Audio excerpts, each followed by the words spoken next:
우리가 지난주에 요한계시록에 관한 말씀을 같이 나누면서 요한계시록은 세 가지 형식으로 기록된 말씀이라고 하는 것을 같이 나누었습니다. 첫째로 편지 형식이라고 하는 것, 그리고 묵시 문학의 형태로 기록되었다고 하는 것, 그리고 세 번째로는 예언의 말씀이라고 하는 것을 같이 나누고 있습니다. 예언의 말씀이라고 하는 관점에서 요한계시록을 전체 개관을 하기를 원하는데 오늘 그 두 번째 시간이 되겠습니다. 이 예언이라고 하는 것을 제가 지난주에 말씀드리면서 오해하지 말아야 될 것은 몇 월 며칠 몇 시에 무슨 사건이 일어날 것이다, 이것이 예언이 아니라고 말씀드렸습니다. 성경의 예언의 핵심은 하나님은 승리하실 것이고 사단은 필패할 것이고 또 성도는 반드시 승리할 것이고 세상은 하나님의 심판을 받게 된다고 하는 것인 줄로 믿습니다. 할렐루야. 이런 관점에서 우리 모든 성도들은 승리한 것인 줄로 믿습니다. 여러분 절대로 다른 예언에 넘어가지 않기를 바라요. 다 자식들이 어떻게 될 건지, 몇 살까지 살 건지, 이사를 갈아야 되지 말아야 될지, 이런 것들 때문에 여러분 현혹되면 예언을 잘못 이해하고 있는 것입니다. 성경의 가장 명확한 예언은 누구나 알 수 있는 방법으로 명확하게 기록되어져 있다고 하는 사실이고, 그런 관점에서 오늘 인, 나팔, 대접에 관한 이 심판의 말씀을 같이 나누기를 원하는데요. 이 인, 나팔, 대접의 심판을 통해서 주님이 우리에게 주시는 이 심판의 중요한 세 가지 원칙에 대해서 말씀하고 있습니다.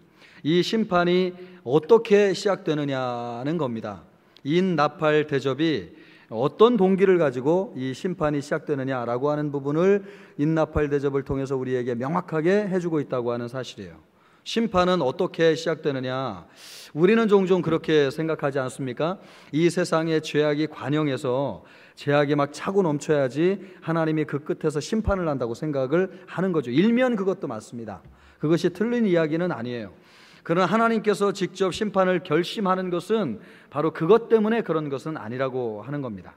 심판이 시작되는 아주 중요한 동기는 무엇이냐? 오늘 인나팔 대접을 통해서 주님이 우리에게 가르쳐 주고 있는데, 우리 6장 10절 말씀, 요한계시록 6장 10절을 보면 이 심판이 어떻게 시작되는지를 우리에게 말씀해 주고 있습니다. 같이 한번 읽어볼까요? 시작. 큰 소리로 불러 이르되 거룩하고 참되신 대주제여, 땅에 거하는 자들을 심판하여 우리 피를 갚아주지 아니하시기를 어느 때까지 하려 하시나이까.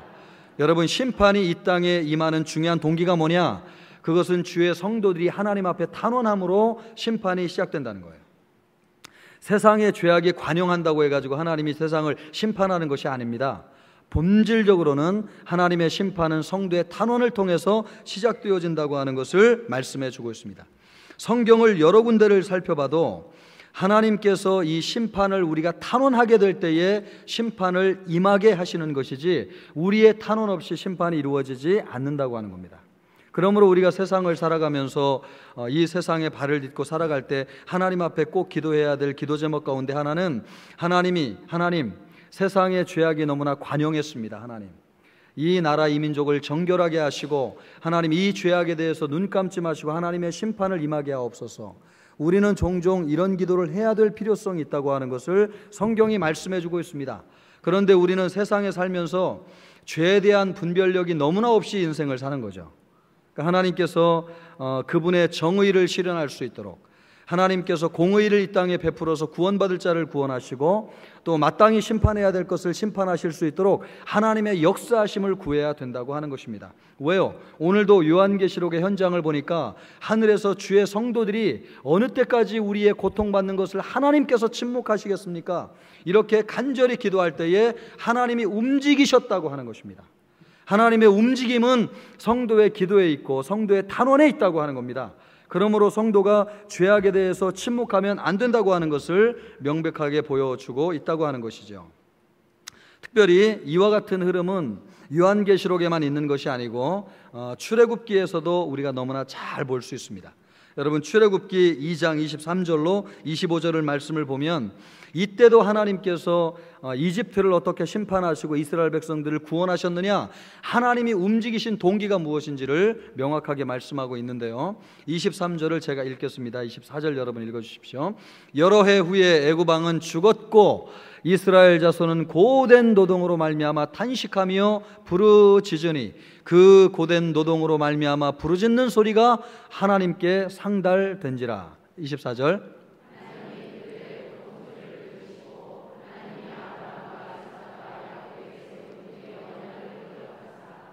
그 다음에 25절 같이 읽습니다.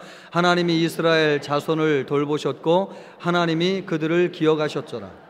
여러분, 제일 처음에 하나님께서 이스라엘 백성들을 이집트에서 구원하시기 위해서 움직이셨는데 어떤 소리를 듣고 하나님이 움직이셨다는 거예요? 이스라엘 백성들이 고통을 너무나 견디기 힘들어가지고 하나님 앞에 부르짖어 기도했다는 말씀이 있지 않습니까? 그 소리를 하나님이 어떻게 하셨대요? 하늘에 상달되어서 하나님이 그 소리를 들었다고 하는 것입니다. 그러니까 백성이 부르짖은 소리가 하늘에 상달되어서 하나님께서 바로 심판을 하셨나요? 그렇게 하지 아니하시고 뭘 기억하셨다고 말씀하고 있어요? 아브라함과 이삭과 야곱에게 행하였던 그 언약을 하나님께서 기억하셨다는 것입니다. 하나님이 그냥 감정대로 흥분해가지고 움직이시는 분이 아니고 하나님은 반드시 말씀대로 역사하시는데 우리에게 약속하신 언약의 말씀을 기억하셔서 그것을 근거로 움직이신다고 하는 사실이에요. 명백한. 그래서 여기에 나오지 않습니까? 아브라함과 이삭과 야곱에게 하신 언약의 말씀을 하나님이 기억하셨다고 그러잖아요. 그 언약을 기억하시고 나서 어떻게 하셨습니까? 이스라엘 백성을 어떻게 하셨다고요? 돌보셨다고 성경이 말씀하고 있는 것입니다. 그러니까 하나님이 감정대로 기분대로 이런 일을 하시는 것이 아니라는 것을 알 수 있죠. 우리 사사기에도 보면 이스라엘 백성들이 범죄하지 않습니까? 그래가지고 인근 나라의 이방 백성들에게 포로로 잡혀가거나 아니면 학대를 당하게 되잖아요. 학대가 너무 심하니까 이스라엘 사람들이 어떻게 합니까? 하나님, 우리를 살려주십시오. 우리가 잘못했습니다. 우리를 용서하여 주십시오. 이렇게 회개하고 부르짖어 하나님 앞에 기도하니까 하나님께서 누구를 세우시는 거예요? 사사를 세우셔가지고 억압과 박해 가운데 있는 이스라엘 백성들을 건져주시고 구원해 주시는 것이죠. 그래서 자유 가운데 풍요한 삶을 사는데 또 이 백성들이 교만해져가지고 하나님 앞에 범죄를 하니까 하나님께서 내버려 두는 겁니다. 내버려 두니까 세상의 권세가 세져가지고 이방 나라를 통해서 다시 이스라엘 백성들을 압제하는 것이죠. 이런 나라의 계속적인 반복이 사사기에 기록되어져 있습니다. 그러나 분명한 한 가지 사실은 하나님께서 우리를 구원하기 위해서 움직일 때는 누구의 부르짖음을 들으신다고요? 하나님의 백성의 부르짖음을 듣는다고 하는 사실이에요. 여러분, 우리가 영혼이 구원받기를 위해서 기도해야 되는 이유가 뭐예요? 또 질병으로 인해서 고통당하는 주변의 사람들을 위해서 기도해야 될 이유가 뭐예요? 그리고 나를 힘들게 하는 사람들을 위해서 우리가 하나님 앞에 기도해야 되고 탄원해야 될 이유가 뭐예요? 24시간 365일 하나님 앞에 아무리 부르짖어도 하나님이 응답하여 주지 않는 것처럼 보이지만요, 기도가 쌓이면 누가 움직이시기로 결심한다는 거예요? 하나님께서 움직이시로 결심하신다는 것입니다. 오늘날 교회는 너무 작고 세력이 약화돼가지고 우리가 세상에서 너무너무 미미한 존재같이 보여도 말입니다, 하나님께서 그 백성의 기도를 들어 응답하시는 줄로 믿습니다. 여러분, 선교사님들을 위해서 기도하는 것도 마찬가지 아니에요? 우리가 지금 선교사님을 위해서 기도하는 것 아무도 듣지 않지만 여러분, 그 기도를 누가 들으시느냐? 하나님이 들으시는 것이죠. 우리 교회에서 이제 파송한 선교사가 6가정이나 되고 협력하는 선교사 가정도 24가정이나 되지 않습니까? 그들을 위해서 사랑방에서 가정에서 매일매일 기도해야 되는 것은 우리의 기도를 통해서 하나님이 움직이시기 때문에 그렇습니다. 하나님은 성도의 기도와 탄원과 부르짖음을 통해서 움직이시는 분이라고 하는 것을 기억하셔야 돼요. 그러면 우리가 여기서 기도할 때 하나님이 선교사님들을 보호하여 주실 줄로 믿습니다. 여러분, 이슬람 같은 곳에서 얼마나 많은 선교사님들이 순교를 당하고 있습니까? 그러나 불같이 핍박이 일어나도 기도하는 백성의 기도를 들어주셔서 그들을 보호하여 주실 줄로 믿습니다. 그것이 하나님의 언약이에요. 오늘도 여러분, 요한계시록의 심판이 어떻게 임하는 것입니까? 성도들의 부르짖는 탄원을 통해서 하나님이 역사하는 것입니다. 우리가 덜 늦게 부르짖어서 하나님, 내가 아직 살 날이 많고 또 내가 자식도 여우여야 되고 또 세상에서 누려야 될 것이 많이 있기 때문에 하나님 좀 더디 오십시오, 그런 마음으로 부르짖어 기도하지 않으면 하나님이 더디 오실지도 몰라요. 어쩌면 여러분, 우리가 이 세상에서 이렇게 고통을 당하는데도 하나님이 정말로 발빠르게 움직이지 않는 것은 우리가 이렇게 절박한 심정으로 하나님 앞에 기도하지 않기 때문이 아닌가 하는 생각을 하게 됩니다. 우리가 반드시 깨어서 기도해야 될 줄로 믿습니다. 그러면 하나님께서 말입니다, 이 심판을 통해서 역사하시는데 하나님이 심판을 하실 때에 움직이시는 방법이 있습니다. 그러니까 하나님의 심판은 철저하게 이루어지는데요, 한 가지 중요한 원칙이 있습니다. 중요한 원칙. 그리고 하나님이 심판을 하시는 방법이 있습니다. 그게 뭐냐니까 철저하게 그의 백성은 보호하신다는 것입니다. 하나님이 철저하게 심판하지만 누구는 보호하시느냐? 그의 백성은 보호하신다는 거죠. 그러니까 요한계시록 6장 17절 말씀을 보면 이렇게 말씀하고 있습니다. 같이 한번 읽어볼까요? 시작. 그들의 진노의 큰 날이 이르렀으니 누가 능히 서리요 하더라. 이 말은 뭐예요? 누구도 하나님의 심판을 견디어낼 수 없다고 하는 것을 말씀해 주는 것입니다. 그런데 이렇게 강력한 하나님의 심판은 하나님의 심판이 결심될 때는요, 너무나 확실하게 심판이 이루어지는데 하나님께서 꼭 정말 이 심판을 하실 때 꼭 염두에 두는 한 가지, 이 말씀은 우리에게도 응답으로 주시는 말씀인 줄로 믿습니다. 그 하나님의 심판을 하실 때에 아주 중요한 방법, 원칙이 있는데 그게 뭐냐? 여러분, 출애굽기 9장을 보면 아주 재미난 말씀이 하나 있습니다. 9장 5절 보면 같이 한번 읽어볼까요?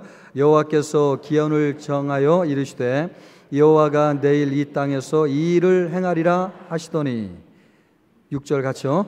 이튿날에 여호와께서 이 일을 행하시니 애굽의 모든 가축은 죽었으나 이스라엘 자손의 가축은 하나도 죽지 아니한지라.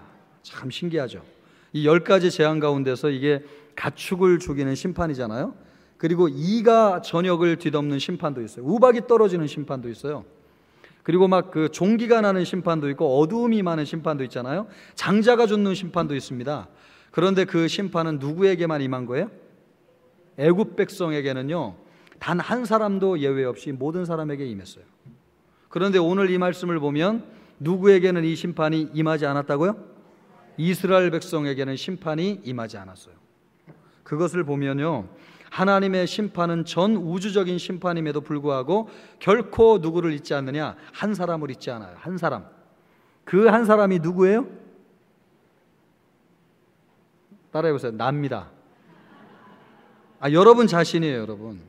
우리가 이렇게 예수 믿는 사람이 많은데 하나님이 나를 기억하실까 하는 생각하잖아요.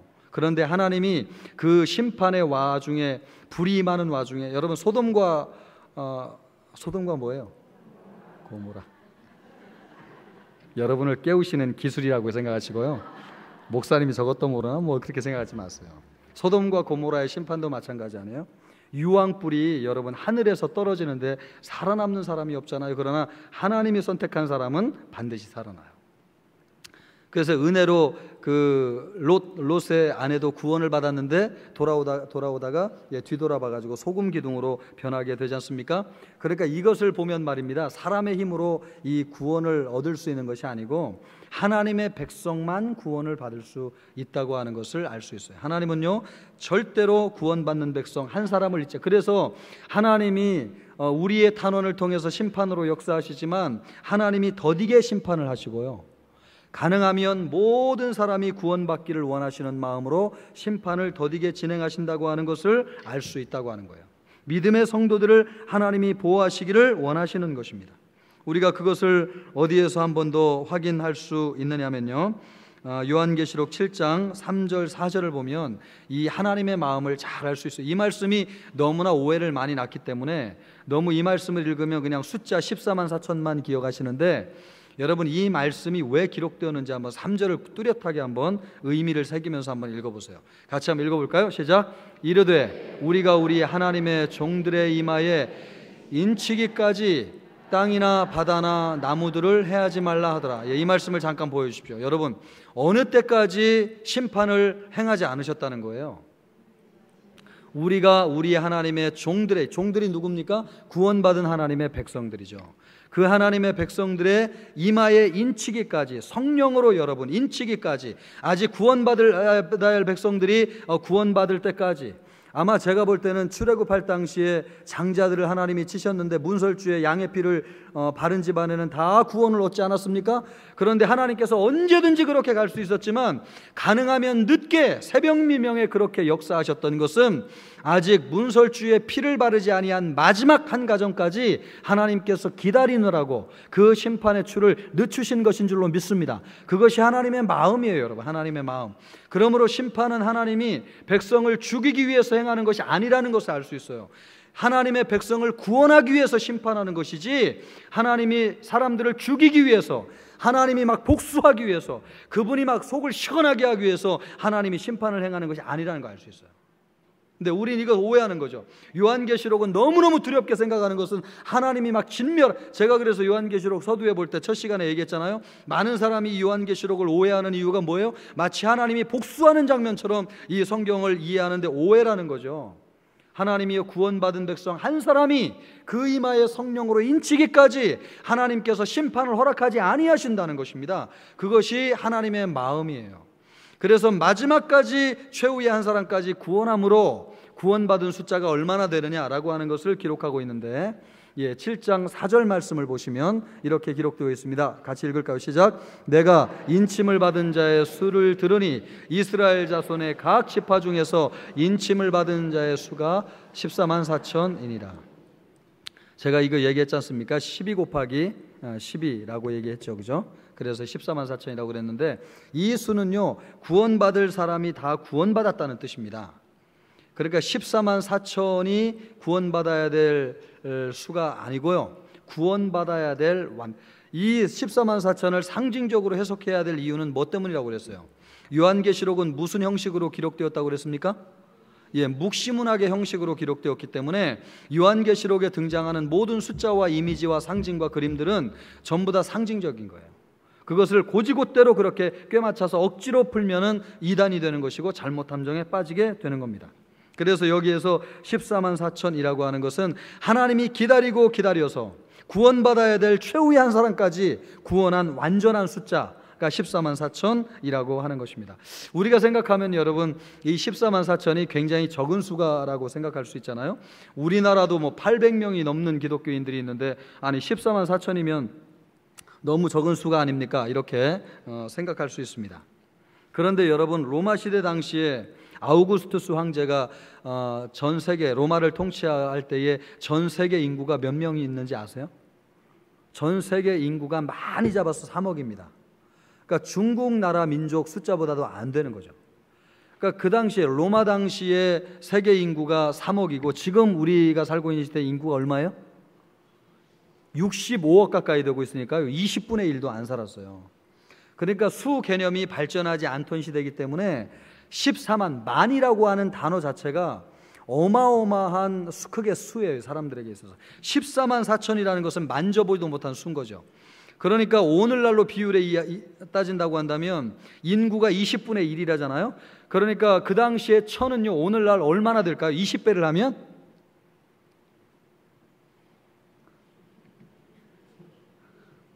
아니, 만에 20배면 얼마예요? 1,000원이 20장이면 얼마예요? 20만 원이요? 2만 원이잖아요. 2만. 그러니까 숫자적 비례적 개념으로 하면 1000이라고 하는 숫자가 거의 만 단위로 넘어간다는 걸 알 수 있죠. 그리고 14만 4천은요, 거의 200만 명이 넘는 어마어마한 수인데, 200만 명이라고 하는 수는요, 그 당시에 한 국가를 통틀어도 200만 명이 되지 않을 정도예요. 그러니까 200만 명, 288만 명이라고 하는 숫자는 어마어마한 숫자라고 이야기할 수 있어요. 그러니까 오늘날로 이야기하면 이 14만 4천은요, 엄청나게 큰 개념이라고 하는 것을 알 수 있습니다. 그리고 잠시 후에 또 보겠지만 이 14만 4천이 어떤 숫자를 의미하는지 좀 더 살펴보도록 하겠습니다. 그러나 분명한 것은 뭡니까? 하나님이 심판을 하는데 구원받은 백성은 구원받아야 될 사람을 한 사람도 예외 없이 다 구원하신다라고 하는 뜻을 가지고 있다고 하는 것입니다. 그렇다고 한다면 말이에요, 이 구원받는 사람은 도대체 누가 되느냐? 인침을 받고 구원을 받는 사람의 숫자가 14만 4천이고 또 구원받는 사람에 관한 기록이 여러 군데 나오는데, 이것은 학자들의 여러 가지 견해가 있을 수 있습니다. 그런데 오늘 하나님의 말씀을 보면서 우리가 약간은 다른 관점에서 이것을 볼 수도 있는 부분을 한번 같이 나누면 좋겠는데, 여러분, 이 구원을 받는 사람들은 어느 순간에 구원을 받느냐? 요한계시록 18장 2절을 보면 이제 최종적인 심판이 기록되어 있는 것을 볼 수 있어요. 같이 한번 읽어봅니다. 시작. 힘찬 음성으로 외쳐 이르되 무너졌도다 무너졌도다 큰 성 바벨론이여 귀신의 처소와 각종 더러운.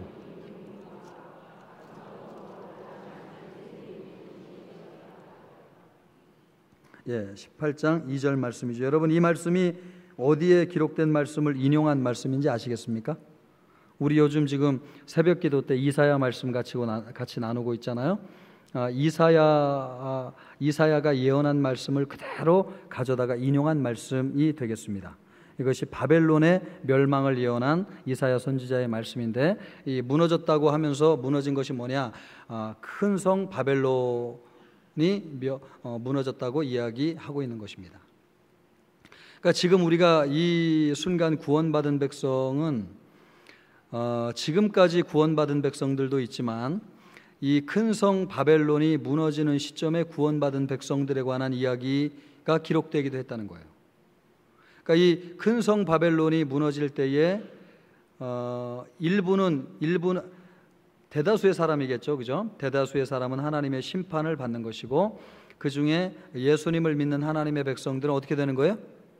어떻게 되는 겁니까? 구원을 받게 되는 거죠. 여러분, 그런 생각을 꼭 하시면서 이 본문을 보면 좋겠는데, 이 큰 성 바벨론이 어떻게 무너지느냐? 1시간 안에 무너진다고 기록되어 있습니다. 요한계시록 18장 10절 말씀을 보면 이렇게 기록되어져 있는데요. 그의 고통을 무서워하여 멀리 서서 이르되 화이또다 화이또다 큰 성 견고한 성 바벨론이여 1시간에 내 심판이 이르렀다 하리로다. 여러분, 이것은 1hour, 1시간을 의미하는 것은 아니고요, 아주 짧은 시간에 순식간에 세계의 멸망이 이루어지게 된다라고 하는 것을 상징적으로 보여주고 있는 말씀이죠. 그래서 예수님도 그날과 그 시는 언제인지 알지 못하기 때문에 너희가 항상 깨어 있어야 된다라고 말씀하고 있지 않습니까? 그 정도로 어떤 면에서는 사인이 있지만 어떤 면에서는 모든 사람이 이 사인을 이해할 수 없을 정도로 심판은 아주 급진적으로 이루어질 수 있다고 하는 것을 말씀해 주고 있습니다. 그런데 이런 가운데서 구원을 받는 백성들이 있다는 겁니다. 여러분, 구원받은 백성들이. 심판의 와중에도 구원받은 백성들은 누구냐? 여기에서 구원은요, 심판을 경험하지 않는다는 것이 아닙니다. 다시 말하면 이런 전 우주적인 하나님의 심판이 임하게 될 때에 구원받은 사람들은 그런 구원의 현장에 있지 않을 것이라고 얘기하는 것이 아니에요.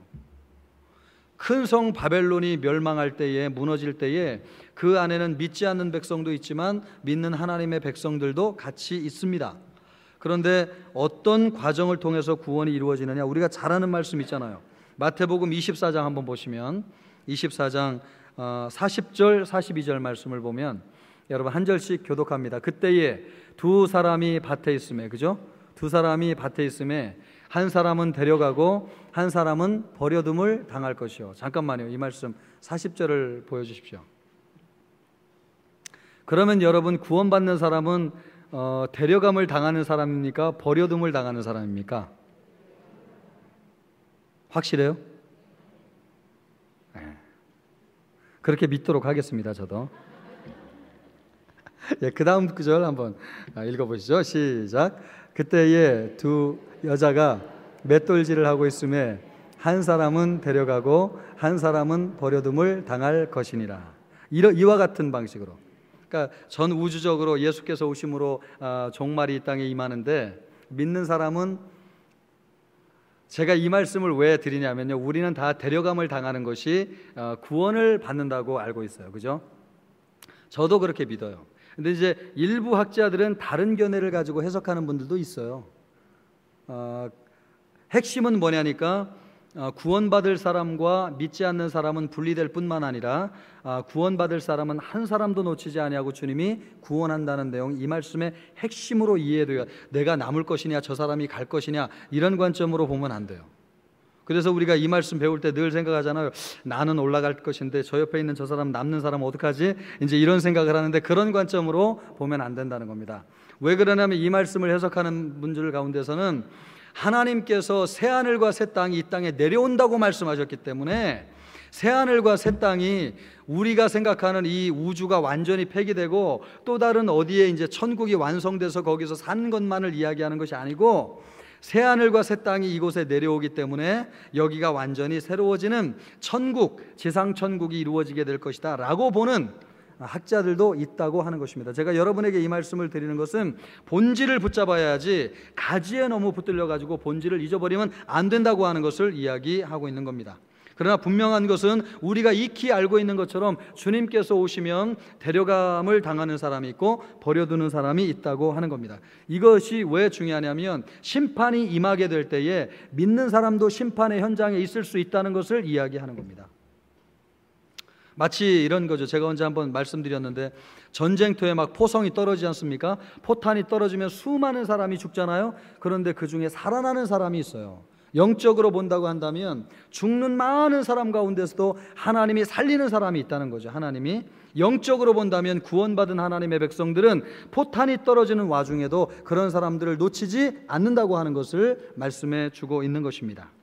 이렇게 구원받은 사람은 데려감을 당하게 되는데, 그 말씀이 구체적으로 어디 나오냐면 요한계시록 19장 8절에 기록되어져 있습니다. 같이 한번 읽어보도록 하겠습니다. 요한계시록 19장 8절 말씀, 시작. 그에게 빛나고 깨끗한 세마포 옷을 입도록 허락하셨으니 이 세마포 옷은 성도들의 행실이라 하더라. 하여간 여러분, 어떤 사람은 구원을 얻는다는 거예요? 뭘 입은 사람이요? 이 세마포 옷이 뭡니까? 이 세마포 옷을 누가 입었죠? 성경에 세마포라고 하는 말이 어디에 나오냐면 마테마가, 누가, 요한복음에 예수님이 돌아가셨을 때 아리마대 요셉이 예수님을 장사하지 않습니까? 그때 아리마대 요셉이 세마포를 사가지고 예수님을, 시신을 세마포로 덮었다, 입혔다라고 하는 말씀이 나와요. 거기에 이 세마포라고 하는 말씀이 나와요. 그러니까 이 세마포라고 하는 요한계시록의 말씀은 무엇과 관계됐느냐? 예수님과 직결된 용어라고 하는 것을 우리가 알 수 있는 거죠. 예수님이 우리 눈앞에 나타나면 아주 하얀 옷을 입고 나타난다고 나오잖아요. 그죠?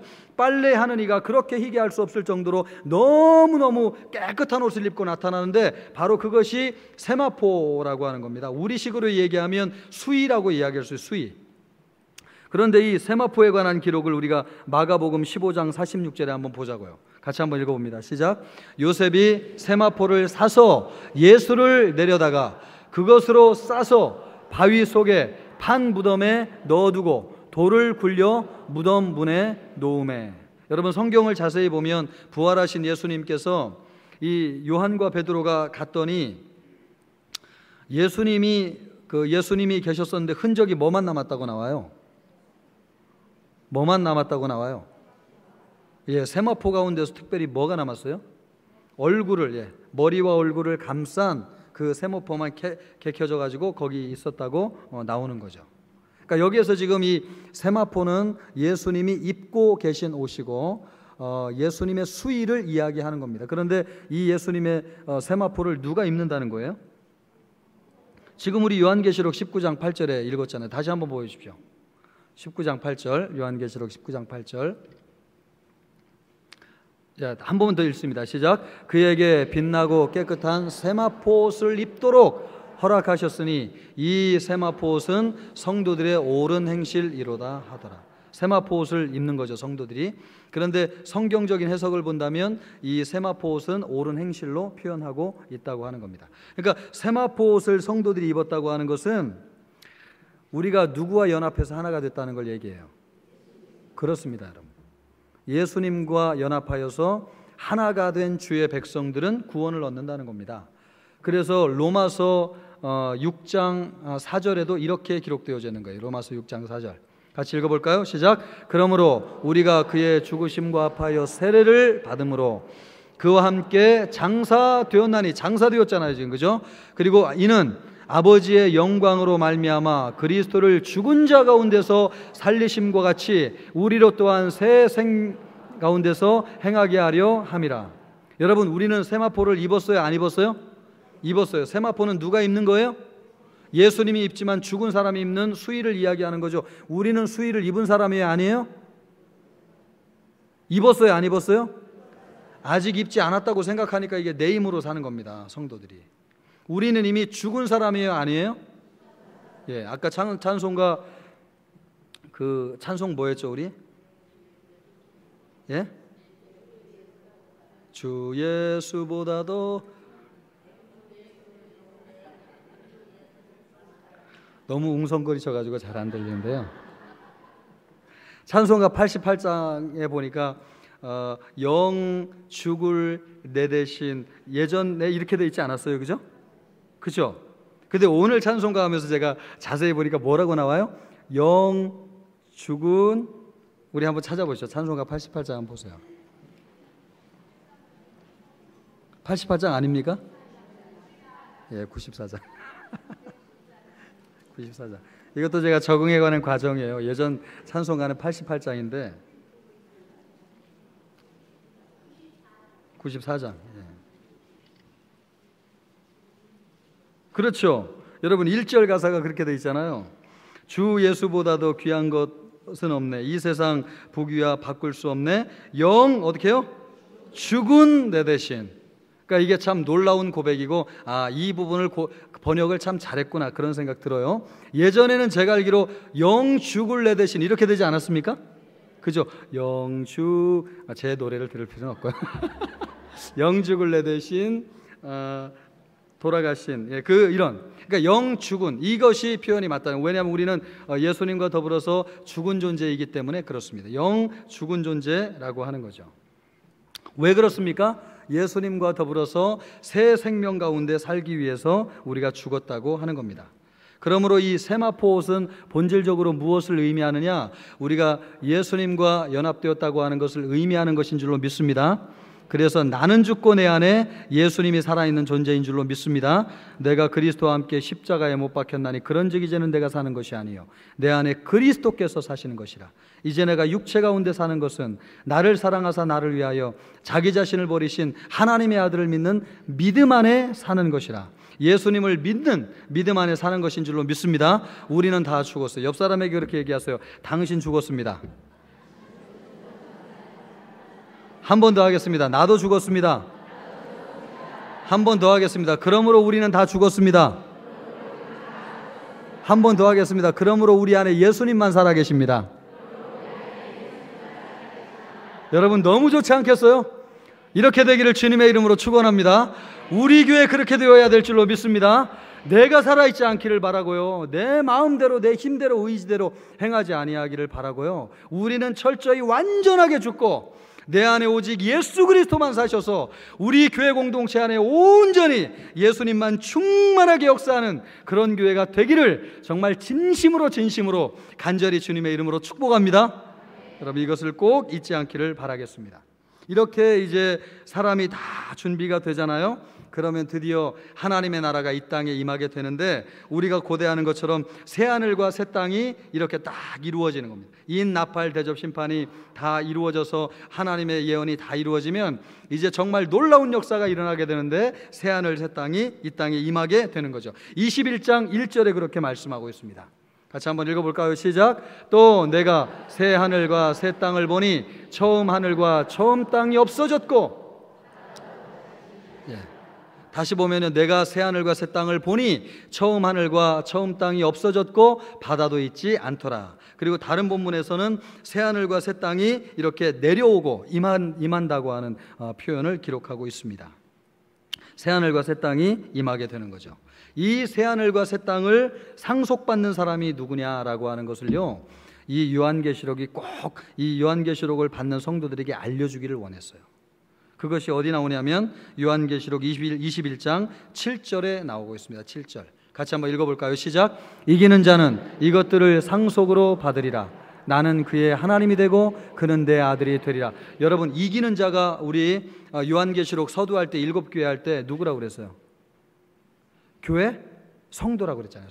성도를 요한계시록에서 뭐라고 기록하고 있냐면 이기는 자라고 표현하고 있습니다.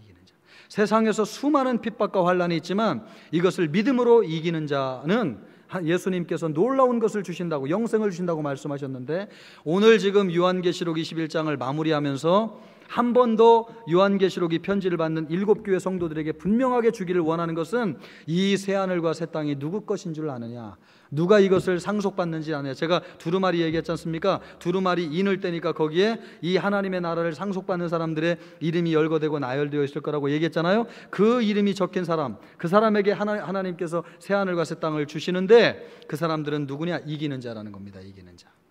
이기는 자에게 새하늘과 새 땅이 임하게 되는 줄로 믿습니다. 우리는 여기에 다 속한 백성인 줄로 믿습니다. 그래서 영원토록 왕노릇하게 되는 거죠. 그러면서 여러분, 이 요한계시록 안에는 아주 중요한 결론을 내리고 있는 부분이 있어요. 오늘 우리에게 이 장황하게 긴 요한계시록의 말씀을 주시면서 이 편지를 받는 사람들에게 요한이 꼭 주기를 원하는 한 가지 중요한 당부의 말씀이 기록되어져 있습니다. 그것이 뭐냐면요, 요한계시록 7장 9절로 10절까지 말씀인데요, 한번 보시면 같이 읽어봅니다. 시작. 이 일 후에 내가 보니 각 나라와 족속과 백성과 방언에서 아무도 능히 셀 수 없는 큰 무리가 나와서 흰 옷을 입고 손에 종려가지를 들고 보좌 앞과 어린 양 앞에 서서, 잠깐만요, 그대로 9절 말씀 보여주시면, 여러분 9절 말씀을 잠깐 보시면요, 이 일 후에, 그러니까 모든 것이 이루어진 후에 보니까요, 아무도 셀 수 없는 엄청난 수가 흰옷을 입고, 흰옷이라고 하는 게 아까 세마포라고 그랬고 구원받은 백성이라고 그랬지 않습니까? 그 구원받은 백성들이 종려나무 가지를 가지고, 이 종려나무 가지가 뭡니까 여러분? 예수님께서 예루살렘 성에 입성하실 때에 수많은 사람이 예수님을 환영하면서 종려나무 가지를 꺾어가지고 길에다 뿌리면서 호산나 다윗의 왕이여 외치면서 예수님을 환영했잖아요. 그 순간이 예루살렘이 진정한 예루살렘, 그리스도 예수께서 들어가심으로 이 세상을 통치하는 완전한 하나님의 나라가 이루어진다고 하는 것을 상징적으로 보여주고 있지 않습니까? 이 종려가지는 감격과 기쁨과 승리의 상징이에요. 그러니까 성도들이 승리했다고 하는 것을요, 종려나무 가지를 가지고 흰옷을 입은 주의 백성들이 얘기하고 외치고 있는데, 어떻게 능히 셀 수 없는 사람이냐, 뭐라고 얘기하냐면 각 나라와 족속과 백성과 방언이라고 얘기하잖아요. 그 가운데서 수많은 구원받은 백성들이 나온다는 겁니다. 이 말씀을 보면요, 제가 서두에도 말씀드렸지만 하나님이 구원받은 백성을 한 명도 놓치지 않는 정말 철저한 하나님의 마음이 여기에 담겨 있다는 걸 느껴져요. 이 각 나라에서 구원받은 백성이라고 얘기해도 되잖아요. 오늘날 우리가 살고 있는 시대에 여러분, 전 세계에 몇 개 국가가 있습니까?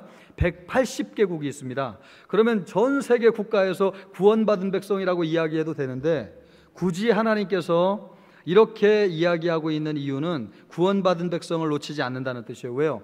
각 나라라고 하는 것은 지금 180개국이 있잖아요. 그런데 나라를 형성한 것은 민족적 개념과는 틀립니다. 예를 들면 미국이라고 하는 나라에는 수많은 다양한 인족들이 모여서 미국을 세웠잖아요. 그건 나라인 거죠, 나라. 그러나 나라로 포함되지 않는 개념도 있을 수 있어요. 그래서 뭐라고 얘기해요? 족속을 얘기하는 거죠. 족속, 민족. 우리나라는 나라와 민족이 일치하지 않습니까? 어느 정도? 그러니까 우리와 같이 한 민족으로 구성된 곳에서도 구원받은 백성이 있다는 거예요. 그러면 여러분, 백성이라고 하는 개념은 뭘까요? 백성이라고 하는 개념은요, 민족이기는 민족이지만 나라 없는 민족도 있는 거죠. 오늘날 얘기하면 지금 시리아에서 수많은 사람이 핍박받아가지고 지금 유럽으로 뭘 간 거죠? 난민을 갔잖아요. 지중해를 목숨 걸고 건너, 막 어린애 그 바닷가에서 죽은 것도 보여주면서 수많은 사람들에게 가슴을 아프게 하는데, 이와 같이 나라 없이 떠도는 사람들이 너무너무 많지요. 그런 사람들 가운데서 여러분, 시리아에서 대부분 그 난민으로 가는 사람들이 누구냐면 신앙을 가지고 있는 예수 믿는 사람들도 다수가 많이 포함되어 있습니다.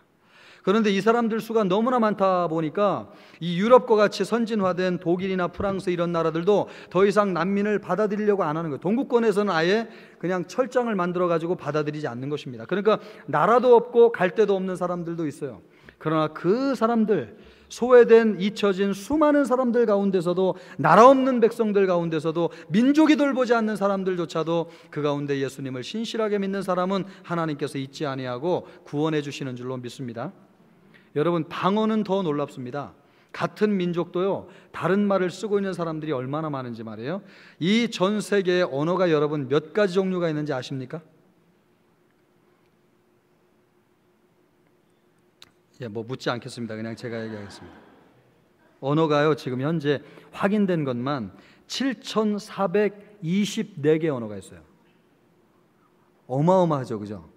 그런데 성경이 번역된 언어는 몇 개인지 아세요? 4,000개 언어로 번역됐어요. 우리가 성경 번역 굉장히 많이 된 줄로 알지만 아직도 여러분 절반밖에는 되지 않았습니다. 7,424개. 그러니까 아직 3,000개가 넘는 어떤 그 소수민족들, 이런 언어를 사용하는 사람들은 여전히 복음을 듣지 못한 사람들도 있다는 거죠. 그래서 주님이 뭐래요? 모든 방언을 사용하는 민족 가운데 구원을 이루신다잖아요. 그리고 주님이 마태복음 24장에 땅끝까지 이르러 이 복음이 증거되기 전까지는 내가 오지 않겠다고 말씀하고 있지 않습니까? 그래서 성경 번역 선교회가 아주 열심히 활발하게 사역을 하고 있는 것이죠. 이와 같이 여러분, 이 네 가지 용어로 수많은 셀 수 없는 구원받은 하나님의 백성을 이야기하는 게 뭐예요? 당신을 잃지 않겠다는 뜻이에요. 여러분을 잊지 않겠다는 거예요. 여러분을, 나를 잊지 않겠다는 뜻인 줄로 믿습니다. 그러면 여러분, 나는 누군지 우리가 한 구절 말씀을 통해서 한 번 더 보면 요한계시록 7장 14절이에요. 같이 한번 보여주시면 읽겠습니다. 시작. 내가 말하기를 내 주여 당신이 아시나이다. 그가 나에게 이르되 이는 큰 환난에서 나오는 자들인데 어린 양의 피에 그의 옷을 씻어 희게 하였느니라. 아멘. 그대로 말씀을 보여주시면 여러분, 그 옷은 흰 옷이라고 그랬고 이 옷을 입은 사람은 구원받은 백성이라고 그랬죠. 여기에서 원문상 보면 그 옷을 씻어 희게 하였느니라, 이 옷을 입은 사람은 과거형으로 기록되어 있습니다. 그러니까 이미 구원받은 거예요? 안 받은 거예요? 받았어요. 그런데 이 말씀 가운데서 큰 환난에서 나오는 자들이라고 하는 말은 현재형으로 기록되어져 있어요. 그러니까 구원받아야 될 백성들이 현재 삶의 정황을 보면 어떤 가운데 있다고요? 환난 가운데 있다는 것입니다. 환난 가운데. 1차적으로는 이 사람들이 누구냐? 7교회 성도들로서 이 편지를 받는 사람들을 이야기하고 있어요. 그러나 2차적으로는 또 누구를 얘기해요? 오늘날 세상에서 환난과 고통과 어려움과 낙심과 좌절과 절망 가운데 살고 있지만 예수 그리스도를 믿어서 흰옷 입은 주의 백성들이 장차 우리가 구원받을 것이라고 하는 것을 말씀해 주고 있습니다. 그러므로 여러분, 낙심하면 되겠어요? 안 되겠어요? 안 되는 줄로 믿습니다. 절망하지 말아야 될 줄로 믿습니다. 우리에게 소망이 있는 줄로 믿습니다.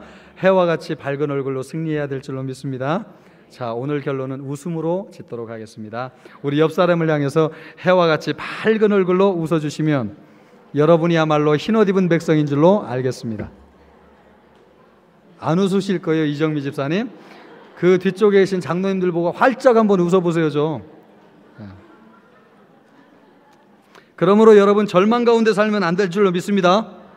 여러분, 승리하셔야 돼요. 승리하셔야 돼.